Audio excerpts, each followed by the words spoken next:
நம்ம ரேவதி சூப்பராக வந்து கலக்குன்னு கலக்குறாங்க. மிஸ் பண்ணாமல் ஃபுல்லுடையும் கேளுங்க. கார்த்தி வந்து என்ன சொல்கிறதுனே தெரியாமல் அப்படியே அதிர்ச்சியாகி நிற்கிறாங்க. வேறு லெவலில் இருந்துச்சுன்னே சொல்லலாம். என்ன காரணம்னு தெரில. விஷயம் சுத்தமாக போக மாட்டேங்குது. பார்க்குறலாம் லைக் பண்ணிட்டு பார்த்தீங்கன்னா நான் கொஞ்சம் பேசுறது மூட்டிகிட்டா இருக்கும். ப்ளீஸ் சப்போர்ட் பண்ணுங்கள் ஃப்ரெண்ட்ஸ். ரேவதியை கூட்டிகிட்டு நம்ம கார்த்தி வெளியில் போயிட்டு வாங்க. எப்போ பார்த்தாலும் ரேவதி வீட்டுக்குள்ளேயே இருக்கிறதுனால அவன் மனசுக்கும் கொஞ்சம் சங்கடமாக இருக்குன்னு சாமுண்டேஸ்வரியிலேருந்து எல்லாரும் வந்து சொன்னோன்னே, சரி நான் ஆசைப்பட்டதெல்லாம் நடக்குமா அப்படின்னு சொல்லி ரேவதி யோசிக்கிறப்ப அப்படியே செக்கப் கூட்டிகிட்டு போயிட்டு வந்து, நீங்கள் 2 பேரும் ஹோட்டலில் ரூம் எடுத்து தங்குங்க. நீங்கள் 2 பேரும் தனியாக இருந்தால் ஒருத்தர் வந்து புரிஞ்சுக்கிறதுக்கு நல்ல சந்தர்ப்பமாக அமையும். அவசியம் தங்கி தான் ஆகணுமா? சகலை என்ன சகலை இப்படியெல்லாம் வந்து யோசிச்சிட்ருக்க? போப்பா, இந்த குடும்பத்தில் நீ இல்லைன்னா எதுவும் ஆயிடாது. நான் பார்த்துக்கிறேன்ப்பா. நீ ரேவதியை கூட்டிகிட்டு போ அப்படின்னு சொன்னோன்னே அப்படியே வந்து கிளம்புறாங்க.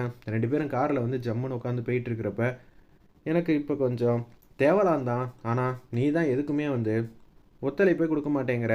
என்கிட்ட சரியாகவே பேச மாட்டேங்கிறியே. என்னதான் உன் பிரச்சனை?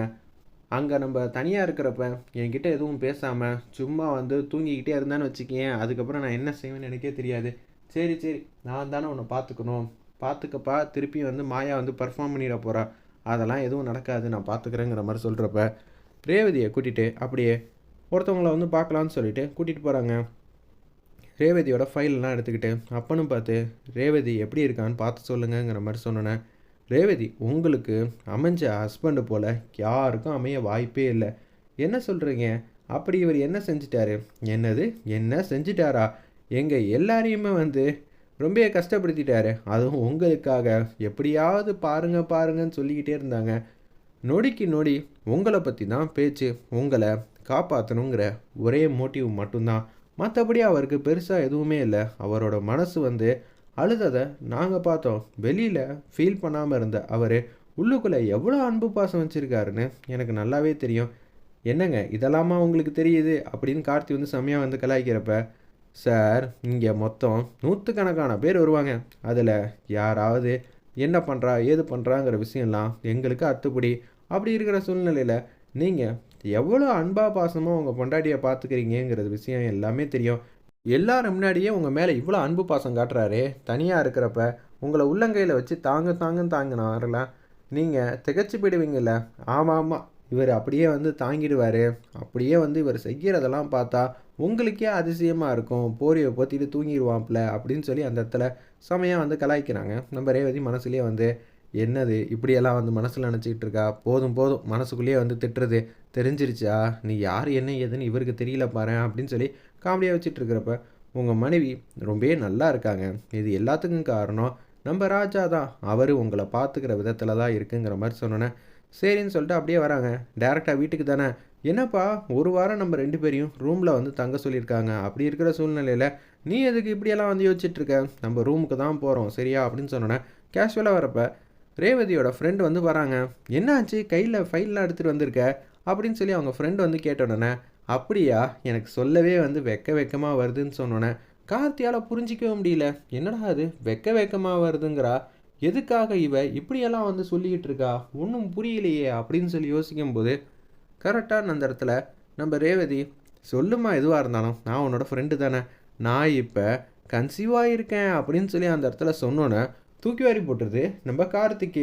இல்லைங்க இவ பொய் சொல்கிறாங்கிற மாதிரி சொல்ல வரப்ப, இரு என் ஹஸ்பண்ட் வந்து வெக்கப்படுறாரு, அதனால் அப்புறம் பார்க்கலாம். சரி ரேவதி நீ நல்ல உதவியாக வந்து பாரு அப்படின்னு சொல்லிட்டு அங்கேருந்து அவங்க ஃப்ரெண்டு மாட்டுக்கும் போகிறாங்க.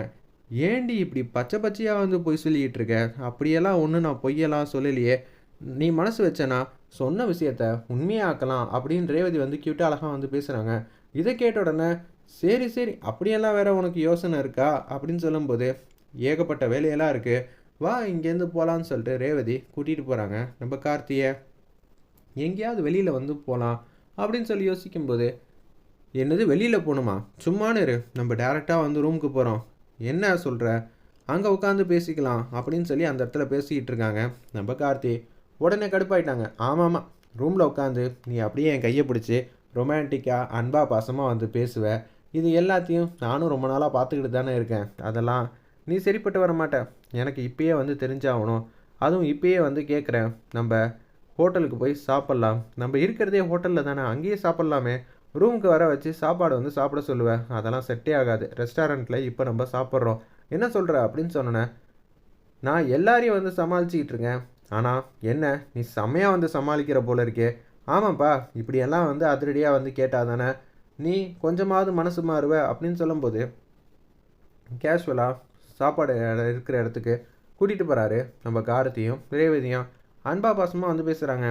அப்போன்னு பார்த்து எனக்கு பிடிச்சத நீ சொல்லு, உனக்கு பிடிச்சத நான் சொல்கிறேன், 2 பேருக்கும் பிடிச்சத வந்து நீ சொல்லு பார்ப்போன்னு சொன்னேன். அப்படியே வந்து 2 பேரும் மாற்றி மாற்றி வந்து சொல்லிக்கிறாங்க. அந்த இடத்துல எனக்கு இதெல்லாம் பிடிக்கணும் உனக்கு நல்லாவே தெரியும், ஆனால் உனக்கு பிடிச்சது எது என்ன ஏதுன்னு நான் சொல்லட்டுமா அப்படின்னு சொல்லும்போது உனக்கு தெரியாது எனக்கு என்ன பிடிக்கும்னு எங்கள் அம்மாவுக்கு தெரியும் அப்படின்னு சொல்லும்போது அடுத்த வார்த்தையை சொல்லிடாத சரியா அப்படின்னு சொல்லிட்டு டக்குன்னு கார்த்திக் என்னென்னலாம் பிடிக்கும்னு ஏகப்பட்ட விஷயம்லாம் கார்த்தியை பற்றி தெரிஞ்சு வச்சுருக்காங்க நம்ம ரேவதி. அதை அப்படியே வந்து சொன்னோன்னே, என்ன புருஷா நான் சொன்னதெல்லாம் கரெக்டாக, நான் எப்போதும் உன்னை பற்றி தான் யோசிச்சுட்டு இருக்கேன், நீ தான் என்னை கண்டுக்கிறதே இல்லைன்னு சொன்னோன்னே, இதையெல்லாம் எப்படி உனக்கு தெரியும், புருஷனுக்கு எது பிடிக்கும்னு தெரியாத அளவுக்கு நான் ஒன்றும் முட்டாள்லாம் கிடையாதுன்னு அன்பா பாசமாக வந்து பேசிகிட்டு இருக்காங்க. நம்ம ரேவதி, என்னப்பா எனக்கு ஊட்டியெல்லாம் விட மாட்டியா? ஏய் என்ன நினச்சிக்கிட்டு இருக்க, நான்லாம் ஊட்டியெல்லாம் விட மாட்டேன். பாரேன் அங்கே 2 ஜோடிங்களும் எப்படி மாறி மாறி வந்து ஊட்டி விட்டுட்டு இருக்காங்க. அதெல்லாம் பார்த்த உடனே எனக்கு சாப்பிட்ணுங்கிற ஆசையே வந்து போயிடுச்சு. ஏன்டி இப்படி போட்டு பாடாப்படுத்துகிற, இப்போ என்ன உனக்கு நான் ஊட்டி விடணும் அவ்வளோதானே? சரின்னு சொல்லிட்டு அப்படியே வந்து ஊட்டி விடுறாங்க. நம்ம கார்த்தி அருமையாக இருந்துச்சுன்னே சொல்லலாம். ஏய் பார்த்துக்க, இப்போ பொண்டாட்டி புருஷனுக்கு ஊட்டி விடுறாங்க, அதே மாதிரி நான் உனக்கு ஒரு வாய் ஊட்டி விடணும்னு சொல்லிட்டு அப்படியே சாப்பாடு எடுத்து அப்படியே வந்து ஊட்டி விடுறாங்க. அருமையாக இருந்துச்சுன்னே சொல்லலாம். இது எல்லாத்தையும் வந்து ஃபோட்டோ வந்து எடுக்கிறாங்க. சார் நீங்கள் 2 பேரும் க்யூட்டான கப்பலாக இருக்கீங்க போல இருக்கே அப்படின்னு சொல்லி அந்த இடத்துல சொல்லிகிட்டு இருக்காங்க. அதெல்லாம் ஒன்றும் இல்லை. ஆமாம் அவர் ரொம்ப வந்து ரொமான்டிக்கான பர்சன் தான். சுற்றி யார் இருக்கா என்ன இருக்கான்லாம் பார்க்க மாட்டார். அவருக்கு பிடிச்ச விஷயத்த வந்து ஒவ்வொரு செகண்டும் வந்து என்ஜாய் பண்ணுவார் அப்படியே வந்து சொல்லிகிட்டு இருக்காங்க. சூப்பர் சார், உங்களை மாதிரி தான் இருக்கணும்னு சொல்லிட்டு அங்கேருந்து போகிறாங்க. ஏய் நானும் பார்த்துக்கிட்டே இருக்கேன், வந்ததுலேருந்து நீ இல்லாத பொல்லாதெல்லாம் வந்து சொல்லிக்கிட்டே இருக்கியே, எதுக்காக மாற்றி மாற்றி சொல்கிற? என் புருஷன் எப்படியெல்லாம் இருக்கணும்னு நான் ஆசைப்பட்றேனோ அதை தான் சொல்லிக்கிட்டு இருக்கேன். நீ அப்படி நடந்துக்க மாட்டேங்கிற. என் மனசை நான் சொல்லி ஏமாற்றிக்கிட்டு இருக்கேன் போதுமா அப்படின்னு சொன்னோன்னே, உனக்கு இப்படிப்பட்ட ஆசையெல்லாம் இருக்கா? இன்னும் ஏகப்பட்ட ஆசையெல்லாம் வந்து வச்சுருக்கேன். நீ தான் வந்து எதுக்கும் வந்து ஒத்துழைப்பு கொடுக்க மாட்டேங்கிறன்னு சொல்லி பேசுகிறாங்க. வேறு என்னெல்லாம் ஆசை இருக்குது அப்படின்னு சொல்லும்போது உன் கையை கோத்துக்கிட்டு அப்படியே சுற்றி சுற்றி ஒரு நாள் ஃபுல்லாக போகணுன்னு எனக்கு ஆசை. அது மட்டும் இல்லாமல் நைட் டயத்தில் நீ நானும் பைக்கில் வந்து போகணுன்னு ஆசை இருக்குது. நைட்டில் ஐஸ்கிரீம் சாப்பிட்ணுன்னு ஆசை இருக்குது. இதையெல்லாம் நான் சொல்லுவேன், நீ என்ன கேட்பியா அப்படின்னு சொன்னேன். சரி உன்னோட ஆசை எல்லாத்தையும் இந்த ஒரு வாரம் நான் நிறைவேற்றுறேன் போதுமா? இது எல்லாம் உனக்காக தான். என்ன திடீர்னு என் மேலே இவ்வளோ கரிசனையாக வந்திருக்க? நீ நல்லா இருக்கணும்னா கண்டிப்பாக உன்னோட ஆசையெல்லாம் நிறைவேற்றணும்னு சொன்னாங்க.